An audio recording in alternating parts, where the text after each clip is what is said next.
Bismillahirrahmanirrahim. Assalamualaikum dan salam sejahtera. Berjumpa kita semula di channel Cikgu Azrul Nizam. Selamat datang dan selamat meneruskan kembali pembelajaran anak-anak murid sekalian pada hari ini. Jadi untuk penonton yang kali pertama menonton video-video di dalam channel Cikgu Azrul Nizam, penonton bolehlah menekan butang subscribe dan penonton juga boleh like dan share kepada kawan-kawan sebagai tanda sokongan semua penonton kepada video-video ataupun hasil-hasil pembelajaran yang dihasilkan oleh Cikgu Azrul Nizam di channel saya ini. Jadi, untuk hari ini, Cikgu akan menyambung pembelajaran anak-anak sekalian di tingkatan 5 untuk unit 7 yang bertajuk Berperi Kemanusiaan Pemangkin Kesejahteraan Global. Unit 7 ini merupakan unit yang terakhir di dalam bidang 6, iaitu bidang jati diri moral. Okey, jadi jom sama-sama kita mulakan pembelajaran dan pengajaran kita pada hari ini.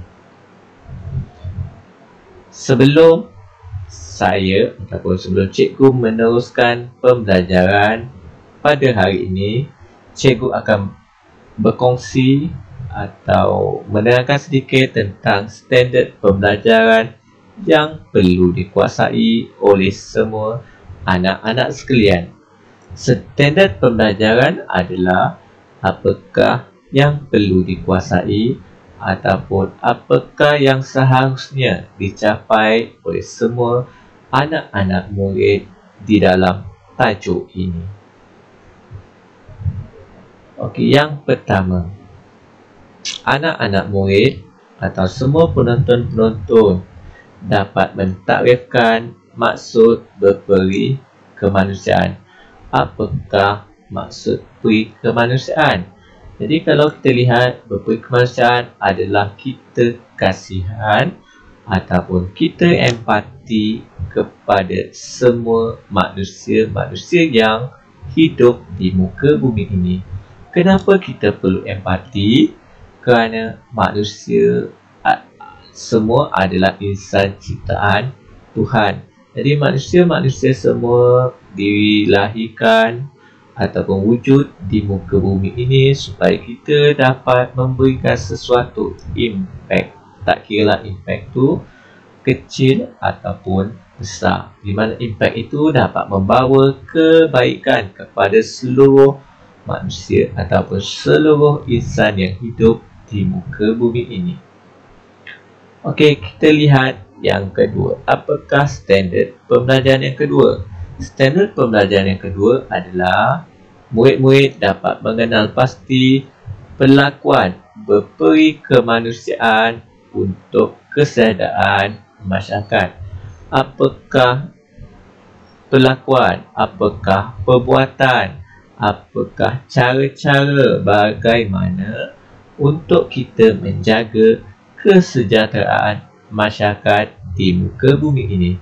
Masyarakat di muka bumi ini tak kiralah sama ada masyarakat yang hidup secara global ataupun yang hidup di negara lain, yang hidup dalam satu negara, yang hidup dalam yang hidup di Malaysia, yang hidup sama negeri dengan kita, dan yang paling penting adalah masyarakat-masyarakat yang hidup di sekeliling kita. Jadi masyarakat hidup di sekeliling kita adalah jiran-jiran kita sendiri. Yang ketiga, dapat menghuraikan kepentingan berperi kemanusiaan untuk kesejahteraan masyarakat. Jadi maksudnya apakah pentingnya, apakah sebab kenapa perlunya sikap berperi kemanusiaan ini, di mana dia dapat membentuk kesejahteraan masyarakat manusia, masyarakat di dunia ini. Okey, yang ketiga, yang keempat, meramalkan kesan pengabaian sikap berperi kemanusiaan untuk kesejahteraan masyarakat. Jadi kita ramalkan ataupun kita jangka apakah kesan dia, apakah yang akan terjadi pada masa hadapan jika manusia tidak mempunyai sikap berperi kemanusiaan. Okey, yang kelima. Mengekspresikan perasaan ataupun mengekspresikan adalah menunjukkan perasaan apabila mengamalkan sikap berperi kemanusiaan untuk kesejahteraan masyarakat. Jadi menunjukkan, mengekspresikan adalah menunjukkan ataupun menyatakan. Kita tunjuk muka kita, kita marah, kita sedih, kita gembira dan sebagainya. Tapi kalau manusia yang tidak bersikap berperi kemanusiaan ini, takkan ada orang suka kan, takkan ada orang seronok kan. Mesti semua orang akan marah. Jadi nanti apabila cikgu menghuraikan, cikgu akan tunjukkanlah apakah isu-isu yang berkaitan dengan berperi kemanusiaan ini. Sama ada berperi kemanusiaan ini kita sesama manusia, kita kepada flora dan fauna, tu yang inilah, sama ada manusia tu sama ada manusia yang normal ataupun manusia yang orang kurang upaya. Jadi semua manusia, tak kira lah sama ada manusia normal ataupun OKU, kita semua perlu mempunyai sikap berperi kemanusiaan dan sayang, empati antara satu sama lain. Okay, dan yang terakhir, mengamalkan sikap berperi kemanusiaan untuk kesihatan masyarakat dalam kehidupan seharian. Jadi kita amalkan. Jadi contohnya antara manusia dalam jiran kita ataupun dalam masyarakat kita adalah kita membantu jiran-jiran yang kurang upaya. Kita membantu insan yang kurang upaya seperti golongan OKU, seperti golongan warga emas, anak-anak yang masih kecil. Itu semua apabila kita membantu mereka, ia menunjukkan bahawa kita mempunyai sikap berperi kemanusiaan kepada manusia-manusia yang lain. Okay, itu adalah 6 standard pembelajaran yang perlu dikuasai oleh setiap pelajar, kerana soalan-soalan peperiksaan adalah berdasarkan standard pembelajaran yang terdapat di dalam DSKP. DSKP dia tak nak pula. Okey, yang terdapat dalam DSKP lah, ataupun yang terdapat dalam kitab bagi pendidikan moral ini, DSKP. Okey, DSKP ni anak-anak boleh rujuk ataupun boleh carilah dekat internet apakah DSKP bagi pendidikan moral ini. Jadi untuk anak-anak murid saya biasa terangkan bahawa buku teks adalah kitab utama bagi semua anak-anak, dan DSKP juga perlu dibaca bersama-sama dengan buku teks supaya anak-anak lebih faham apa yang perlu dipelajari dan apa yang perlu dikuasai sebelum menduduki peperiksaan SPM nanti. Okey, kita tengok yang pertama. Apakah cadangan-cadangan nilai yang boleh kita kaitkan tentang isu berperi kemanusiaan? Yang pertama, nilai kasih sayang, ataupun dalam Mandarin nilai I. Kan? Kasih sayang itu I. Nilai I. Jadi dalam untuk calon-calon pelajar Cina, jangan tulis nilai I. Jadi pemeriksa tak tahu. Jadi awak hanya boleh tulis nilai kasih sayang. Untuk anak-anak juga, anak-anak yang lain tak boleh tulis nilai berkasih sayang. Okey, nilai adalah jawapan yang fix lah. Jawapan-jawapan yang lain yang ada imbuhan, imbuhan berkasih sayang semua tak diterima. Kalau awak tulis nilai sayang pun tak diterima. Tu cara ataupun kaedah saya mengajar anak-anak murid saya lah. Di mana nilai kasih sayang ini adalah nilai yang terdapat dalam DSKP. Nilai berkasih sayang, nilai sayang, nilai kasih, semua tak ada dalam DSKP. Itu nilai yang pertama. Okey, nilai yang kedua yang boleh kita kaitkan adalah nilai kerjasama. Hizu Jingshen. Nilai Hizu Jingshen, iaitu nilai kerjasama. Jadi kalau anak-anak yang biasa tengok cerita Upin dan Ipin, apa yang penting? Yang penting ialah kerjasama. Kerjasama Hizu Jingshen. Tu nilai kerjasama. Okey, nilai yang ketiga. Okey, nilai kesederhanaan. Zhang Yong Zidao. Zhang Yong Zidao. Iaitu nilai kesederhanaan. Nilai yang keempat yang boleh anak-anak kaitkan adalah nilai baik hati. Zingdi Shanliang. Zingdi Shanliang. Ialah nilai baik hati. Dan nilai yang terakhir yang boleh anak-anak kaitkan berkaitan aspek kemanusiaan, empati antara manusia, empati antara haiwan dan semua hidupan di muka bumi ini adalah nilai kepercayaan kepada Tuhan. Xingfeng Shangchang. Xingfeng Shangchang. Jadi itu adalah 5 nilai yang boleh anak-anak kaitkan di dalam tajuk ini atau di dalam tajuk berperi kemanusiaan ini. Okey, kita tengok yang pertama. Standard pembelajaran yang pertama, iaitu apakah maksud berperi kemanusiaan. Kita tengok yang pertama. Okey, berperi kemanusiaan sebelum kita tengok berperi kemanusiaan, kita tengok apakah yang dimaksudkan dengan kesejahteraan global. Kesejahteraan global ialah suasana aman. Aman ni maksudnya apa?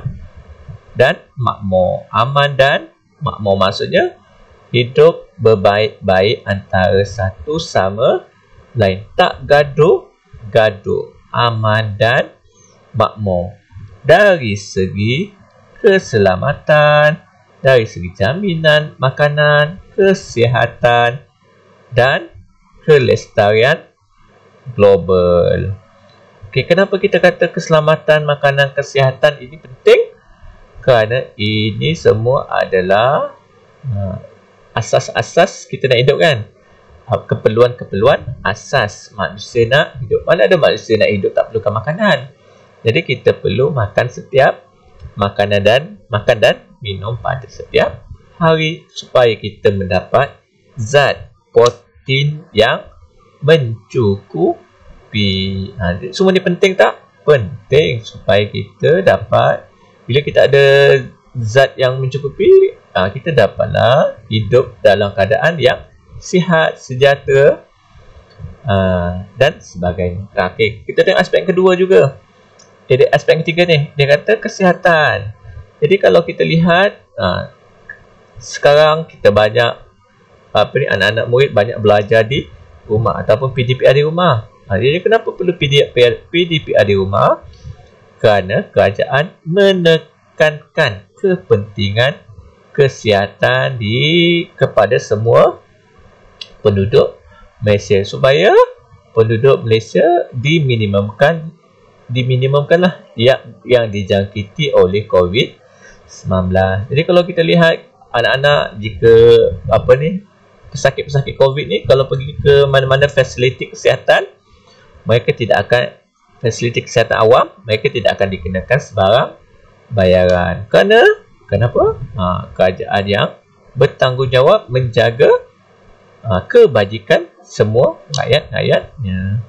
Jadi kalau kita tengok sekarang, kerajaan sedang melaksanakan program vaksinasi kebangsaan. Jadi atas sikap berperi kemanusiaan ini, kita boleh kaitkan, atas sikap berperi kemanusiaan ini, kerajaan memberikan suntikan COVID, suntikan vaksinasi kesihatan ini, suntikan vaksinasi COVID-19 ini kepada warga emas, kepada frontliner terlebih dahulu. Jadi kenapa mereka dapat? Kerana mereka lebih mudah dijangkiti dengan wabak COVID-19 ini. Berbanding macam saya, walaupun saya cikgu, saya memang cikgu lah kan. Saya cikgu, tapi oleh kerana saya alhamdulillah masih diberikan kesihatan yang baik, masih muda lagi, taklah muda sangat dan taklah tua sangat. Umur pun baru 30-an, masih muda, masih ganteng lagi dan sebagainya. Jadi saya kerajaan tak bagi dah dulu kat saya kan. Jadi dia bagi kepada cikgu-cikgu yang lebih senior ataupun frontliner, makcik-makcik, nenek-nenek yang lebih memerlukan daripada saya. Jadi kita bertolak ansur lah, kita sokonglah program kerajaan. Jadi agar program vaksinasi kebangsaan ini dapat dilaksanakan dengan sebaik yang tujuan dia supaya kelestarian global terjaga. Di mana kalau kita lihat dengan berperi kemanusiaan ini, semua negara kan, bukan sahaja Malaysia, tapi semua negara di dunia ini akan sedaya upaya memberikan suntikan COVID-19 ini kepada semua, bukan penduduk, tapi semua manusia yang tinggal di negara tersebut. Jadi kalau kita lihat dasar kerajaan Malaysia pun, kalau anak-anak lihat, dia akan cuba memberi suntikan ini kepada semua rakyat ataupun semua manusia ataupun semua penduduk di Malaysia ini, tak kira lah sama ada dia rakyat Malaysia, warga negara Malaysia ataupun bukan warga negara, termasuk juga pekerja-pekerja asing yang bekerja di sektor perkilangan di serata tempat lah di dalam Malaysia ini. Okey, di mana suasana yang harmoni dan tentram ini terjalin daripada amalan berperi kemanusiaan demi kesejahteraan global. Ini yang penting lah. Itu berperi kemanusiaan. Kita sambung seterusnya. Apakah ciri-ciri berperi kemanusiaan demi kesejahteraan global? Ciri-ciri, apakah sikap-sikap berperi kemanusiaan ini? Ciri-ciri yang pertama. Ciri-ciri pertama mesti menghargai nyawa. Di mana kalau kita lihat contoh dia kan, kalau di Malaysia kan, bukan sahaja di Malaysia lah, di negara lain pun berlaku perkara yang sama. Di Malaysia kalau kita lihat, kalau berlaku kes bunuh, di mana orang-orang yang membunuh tersebut setelah disabitkan kesalahan di mahkamah akan juga digantung sampai mati. Itu menunjukkan bahawa setiap nyawa yang ada di muka bumi ini di Malaysia dihargai oleh kerajaan. Ini maksudnya setiap nyawa tu sangat pentinglah, kerana setiap manusia hidup dia adalah sebagai khalifah dan juga berbakti kepada negara sendiri. Tak kira lah sumbangan kita tu besar ataupun kecil lah. Macam saya, sumbangan saya taklah besar sangat. Sekurang-kurangnya sumbangan saya adalah membangunkan pendidikan ataupun memberikan pendidikan kepada anak-anak sekalian. Jadi itu juga menunjukkan berperi kemanusiaan saya lah kepada semua anak-anak, membantu anak-anak, bukan anak-anak saya sajalah, anak-anak murid saya saja, tapi juga membantu semua calon-calon peperiksaan SPM pada tahun ini untuk menduduki peperiksaan dan dapat menjawab soalan peperiksaan dengan sebaik mungkin, insya-Allah. Yang kedua, mencintai keamanan dunia. Jadi kalau kita lihat sekarang, sejak 1 Syawal kan, sejak pada minggu lepas ataupun sejak daripada 10 Mei yang lepas, kita lihat Israel. Kalau Israel dia tidak mempunyai berperi kemanusiaan kan, dia tidak menjaga kesejahteraan global. Sebab apa? Kita lihat dia tak putus-putus ingin menjajah tanah Palestin. Kalau kita lihat pemimpin-pemimpin dunia, semua mengkritik cara Israel menjajah atau berperang dengan Palestin. Jika kita lihat data yang dikeluarkan oleh kerajaan Palestin, sehingga hari ini 19 bulan 5, lebih kurang 250 nyawa telah terkorban, telah terbunuh kerana serangan Israel. Serangan Israel ni baru lebih kurang 1 minggu. Jadi banyak nyawa yang telah terkorban. Bukan sahaja nyawa yang terkorban, ramai juga yang tercedera. Jadi kalau ikut data yang dikeluarkan oleh pihak Palestin, untuk 1 minggu ini lebih kurang 2,500 nyawa atau 2,500 sedang mendapatkan rawatan kerana cedera yang parah kan, kerana berdilan Israel. Jadi kalau kita lihat jiran-jiran yang jiran-jiran negara jiran yang berdekatan dengan Palestin sedang membantu Palestin. Contohnya Mesir. Mesir telah membuka pintu sepadan di pintu sepadan lah, border dia Palestin dengan Mesir untuk membantu rakyat Palestin yang tercedera ini, memberi rawatan kerana fasiliti rawatan di Palestin tidak dapat menampung mangsa-mangsa yang cedera ini. Jadi itu Mesir tindakan negara Mesir ini menunjukkan bahawa negara Mesir mempunyai sikap berperi kemanusiaan untuk menjaga kesejahteraan global, kerana setiap nyawa sangat penting. Walaupun bukan rakyat negara Mesir, tetapi rakyat negara Palestin, tetapi dia tetap membantu sebagai seorang jiran yang bertanggungjawab. Di Malaysia kita lihat pemimpin negara seperti Perdana Menteri Seri Tan Sri Datuk Dr. Tan Sri Datuk Muhyiddin Yassin, dalam ucapan dia menyerang ataupun menyela tindakan Israel inilah kerana telah menyerang Palestin. Jadi kalau rakyat Malaysia juga kita lihat melakukan demonstrasi, menaikkan membuat hashtag di Facebook, Instagram dan sebagainya sebagai tanda sokongan kepada pihak Palestin. Yang ketiga, empati. Empati dan simpati kepada masyarakat global. Maksudnya kita simpati dan empati. Jadi contohnya kalau kita lihat empati dan simpati ini kita lihat adalah seperti pemenangan masa, seperti kes-kes pelarian Rohingya. Jadi kalau kita lihat pelarian Rohingya ini,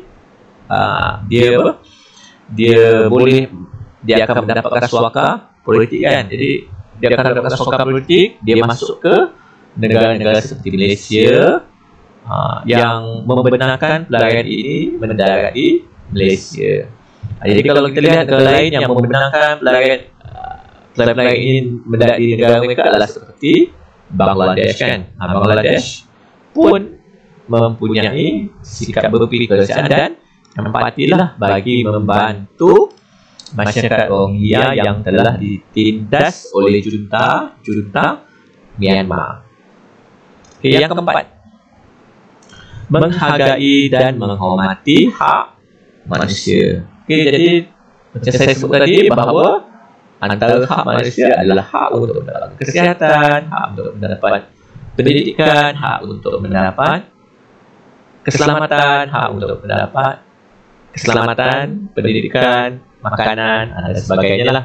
Jadi itu hak-hak manusia. Jadi contoh warga emas, hak untuk mendapat tempat tinggal. Jadi warga emas dapat kesihatan, Contoh sekarang kes tengah memuncak kes COVID-19. Jadi kita utamakan warga emas lah, kerana kita hormati warga-warga emas lah untuk mendapat suntikan vaksin COVID-19 terlebih dahulu berbanding kita yang lebih muda ini. Yang kelima, menyayangi, bukan semasa ni, semua makhluk. Tak kira kanak-kanak, tak kira insan yang cantik, tak cantik, ataupun tak kira orang kurang upaya, semua kita sayang. Sebab apa kita perlu sayang semua orang? Kerana semua manusia, semua orang ini adalah insan yang bernyawa, nyawa yang diberikan oleh Tuhan. Mungkin cabaran mereka berbeza, jadi mereka akan diuji lebih berbanding kita yang normal ini. Dan yang terakhir, melestarikan keseimbangan ekosistem. Jadi bagaimana kita nak lestarikan keseimbangan ekosistem? Ini antara soalan yang biasa saya ataupun antara isu dalam yang biasa saya tekankan kepada pelajar-pelajar saya berkaitan ekosistem, berkaitan keseimbangan alam sekitar, berkaitan kemapanan alam sekitar. Kenapa ini semua penting?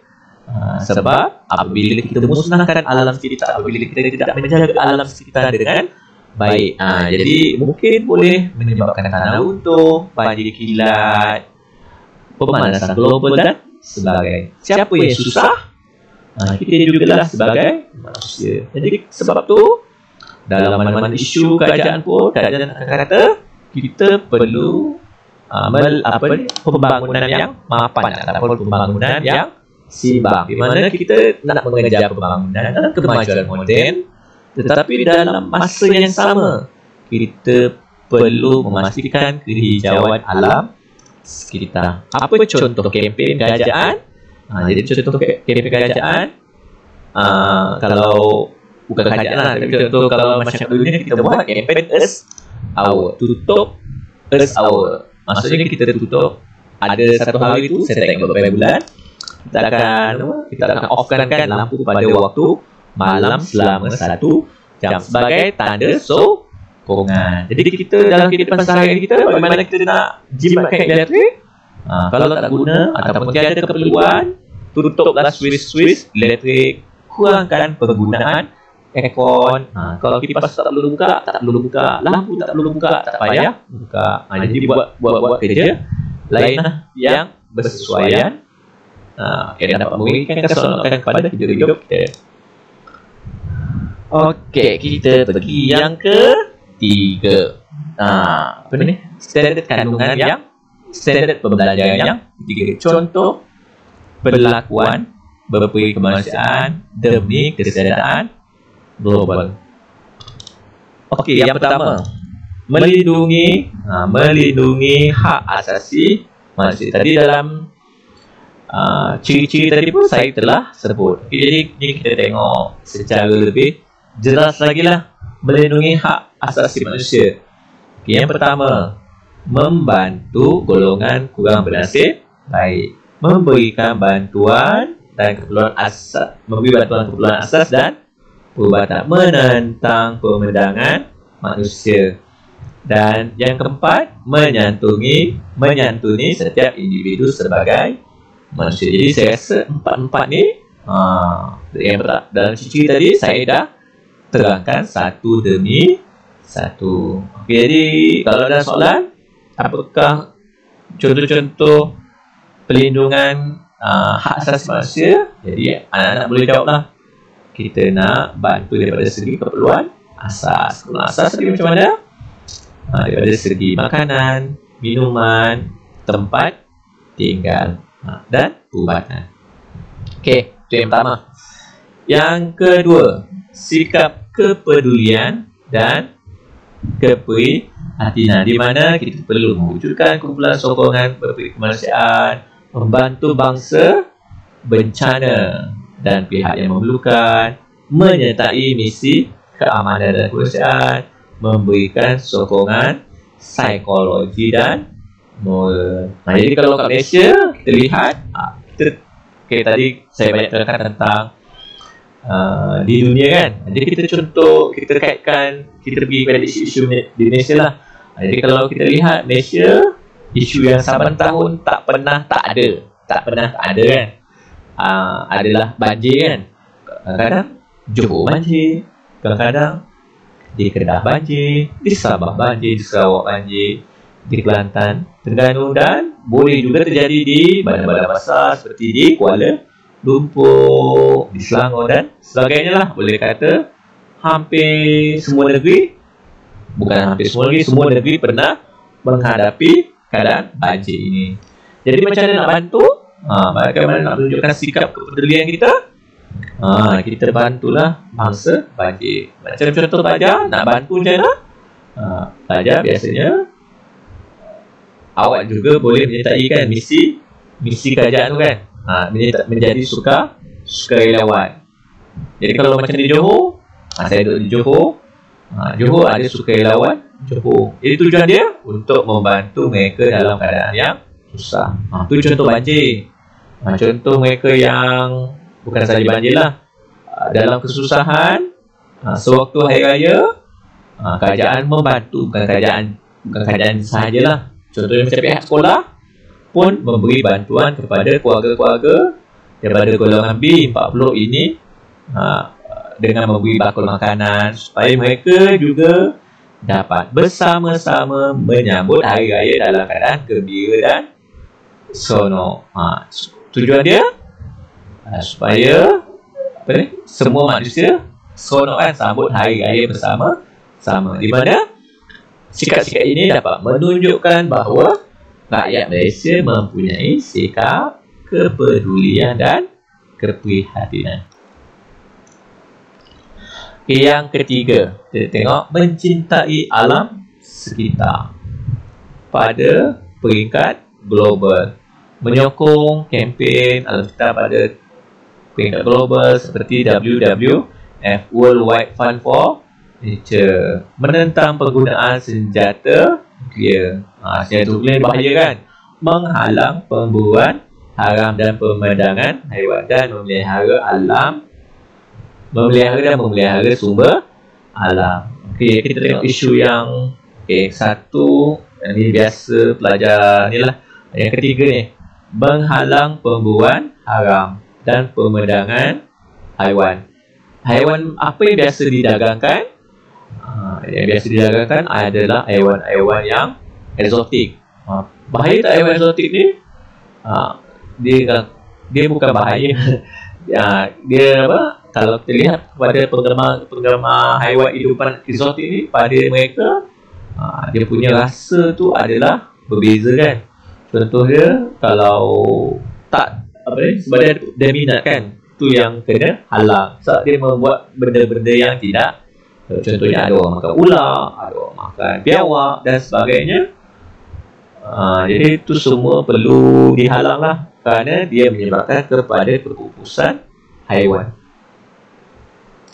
Yang keempat, mencintai keamanan global, di mana kita perlu menyokong dasar dan kempen keamanan sejagat oleh pertubuhan antarabangsa, berpendirian teguh dan mempertahankan isu keamanan, menentang diskriminasi gender berdasarkan kulit dan bangsa, dan yang paling penting adalah saling menyayangi antara satu sama lain. Jadi kalau isu sekarang berkaitan dengan keamanan global, adalah berkaitan dengan isu Palestin. Jadi anak-anak boleh baca, boleh tengok di YouTube, boleh cari maklumat sendiri kan berkaitan dengan isu Palestin ni, di mana Malaysia secara konsisten menentang pencerobohan Israel kepada Palestin. Dan jika anak-anak lihat bahawa Malaysia tidak menjalinkan hubungan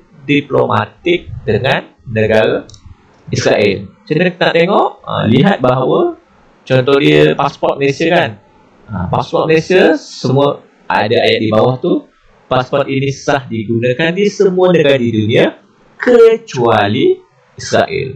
Jadi ini menunjukkan bahawa secara konsisten kerajaan daripada dulu menentang pencobaan Israel terhadap Palestin. Okey, dan yang keempat, standard yang keempat, kebaikan berperi kemanusiaan demi kesejahteraan global. Okey, isu kita tadi, saya ada sentuh tentang isu pemedagan manusia. Saya ada sentuh tadi tentang isu OKU. Saya ada sentuh tadi tentang isu Palestin dan sebagainya. Okay, kita tengok kebaikan dia. Dia kalau daripada segi OKU, kita dapat membantu golongan yang kurang bernasib baik. Kenapa golongan ini perlu dibantu? Kerana mereka tak mempunyai sifat yang cukup kan, bagi membolehkan mereka menjalani kehidupan seperti manusia-manusia normal. Jadi bila mereka tak mempunyai sifat yang cukup, jadi kita perlu membantulah. Contoh dia paling senang, kita bantu dia kat mana? Contoh dia orang buta kan, buta ke cacat dan buta ke atau cacat apa-apa nak melintas jalan, perlu bantu. Kalau kita sedang membantu, kita perlu berikan zaman nampak mereka nak melintas jalan, kita berikanlah laluan kepada mereka untuk melintas jalan terlebih dahulu. Yang kedua, menjamin keselamatan dan keharmonian global. Ini pentinglah supaya semua manusia di dalam dunia ini, kita ada lebih kurang 200 negara di dunia ini, 200 lebih, saya tak ingat, saya tak pasti berapa, tapi 200 lebih lah negara di dunia ini. Jadi masyarakat dalam negara di dunia ini dapat hidup dalam keadaan aman, damai dan sejahtera. Okey, yang ketiga, dapat menjalinkan hubungan yang baik dalam masyarakat global. Dan yang keempat, kita dapat mewujudkan sifat kebersamaan yang bersesuaian dalam masyarakat global. Yang kelima, menghayati dan mengamalkan nilai-nilai universal. Okey, berapa nilai universal kita? Di dalam pendidikan moral kita ada 8. Kita ada berapa? 18.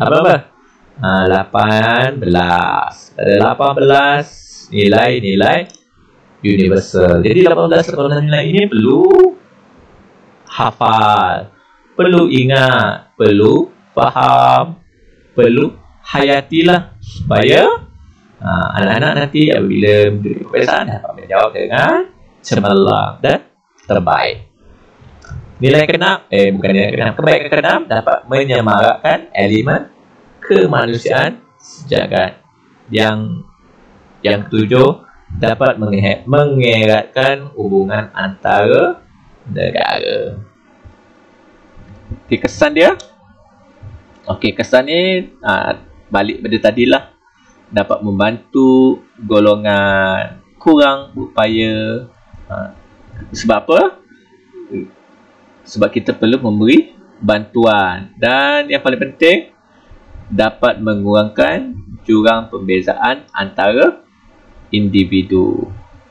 Yang kedua, manusia akan hilang pertimbangan.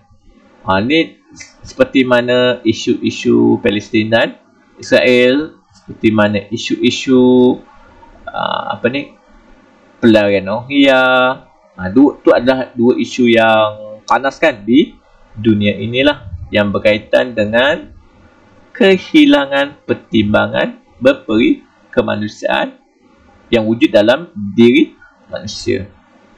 Hilang kepercayaan sesama manusia. Yang ketiga, hilang perasaan kasih sayang sesama manusia. Di mana bila kita tak berperi kemanusiaan, tak membantu jiran-jiran, tak menjaga keharmonian alam sekitar, tak membantu orang tua, tak menyayangi kanak-kanak, dia akan menyebabkan kita hidup dalam keadaan individualistik dan materialistik. Individualistik maksudnya kita merasakan bahawa Kehidupan kita sahaja yang terbaik dan kita tak perlu bantu orang lain. Itu salah kan? Okey, daripada segi materialistik, kita melihat bahawa kekayaan itu adalah sangat penting. Sedangkan daripada segi konsep yang sepatutnya, kita perlu mengejar kejayaan di dunia, tapi dalam masa sama kita perlu menjaga keharmonian sesama manusia dan alam sekitar. Dan yang terakhir, kelestarian alam sekitar terancam, di mana berlaku kepupusan flora dan fauna dan suhu dunia tidak menentu. Ini semua adalah perbuatan-perbuatan manusia lah yang tidak menjaga ataupun yang tidak menekankan kepentingan pembangunan yang mapan. Okey, jadi saya rasa itu sahaja pandangan saya berkaitan unit 7, iaitu berperibahasaan pembangkit kesejahteraan global. Jadi semoga kita berjumpa lagi pada masa-masa akan datang. Dan jika ada ketidakfahaman, pelajar-pelajar boleh tinggalkan komen dan insya-Allah saya akan balas. Dan kalau boleh juga mencari saya di Telegram Cikgu Azrul Nizam. Jadi semoga kita berjumpa lagi dan semoga video yang dihasilkan oleh saya ini dapat dimanfaatkan oleh semua pelajar-pelajar sebagai persediaan untuk menghadapi SPM insya-Allah pada hujung tahun ini. Semoga kita berjumpa lagi. Assalamualaikum dan salam sejahtera.